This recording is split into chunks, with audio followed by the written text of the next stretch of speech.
Two friends meet on a street and one of them says, "Hey John, we haven't spoken for such a long time. Why don't we go out tomorrow night? I know a really good place, which I think you will like."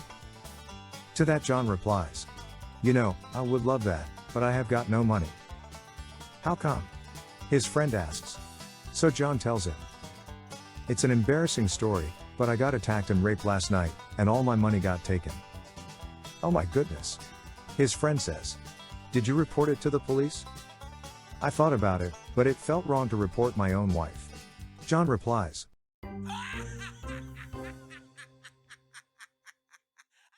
"A man has been receiving a lot of letters and phone calls from his bank manager with regards to his mortgage.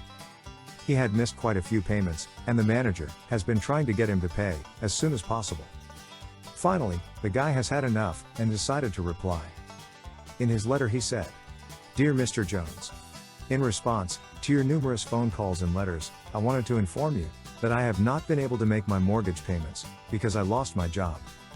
In addition to the above, I would like to remind you about criminal liability for inciting suicide in others.'"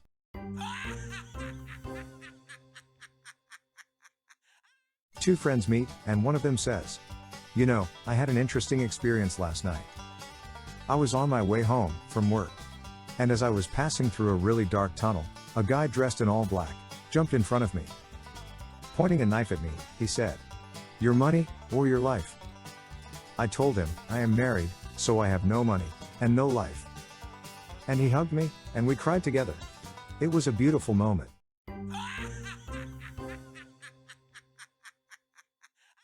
A man comes to his first day of work. During the lunch break, he decides to introduce himself to his new co-workers. As he is walking around the lunchroom, talking to people, he realizes that he has seen one of his female co-workers before. After a bit of thinking, he remembers where they have met, so he walks up to her and says, "Hello. I believe we have met before." Flattered by his attention, she asks him where he saw her, and he says, "I saw you at a local bar about a week ago. If I remember correctly, you were dancing on a counter, wearing only your underwear." Blushing even more now, she replies, "Underwear? You must have left the bar early that night."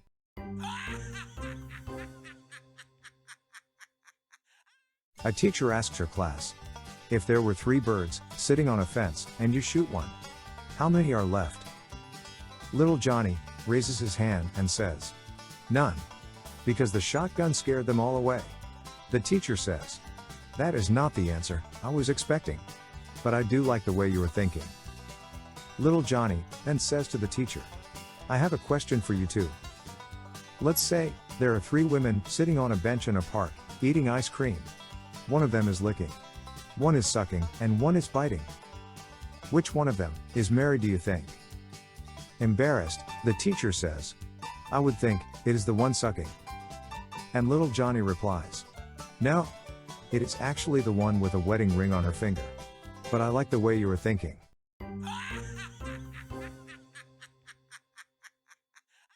Two women are talking on the phone. Suddenly, one of them starts crying. Her friend asks her what happened, and the woman says, "I think my husband is cheating on me." "Why would you think that?" her friend asks. She says, "Well, he went on a fishing trip 2 days ago. I have been trying to ring him many times, but he hasn't replied. And now I am sure he is cheating on me." Her friend tries to reassure her and says, "Honey, I wouldn't jump to those conclusions right away. I am sure it's not as bad as you think. Maybe he just drowned."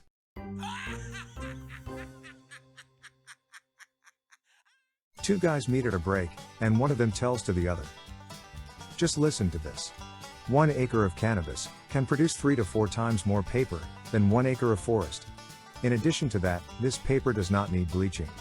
It doesn't yellow, and it is also much more durable than the paper made from trees."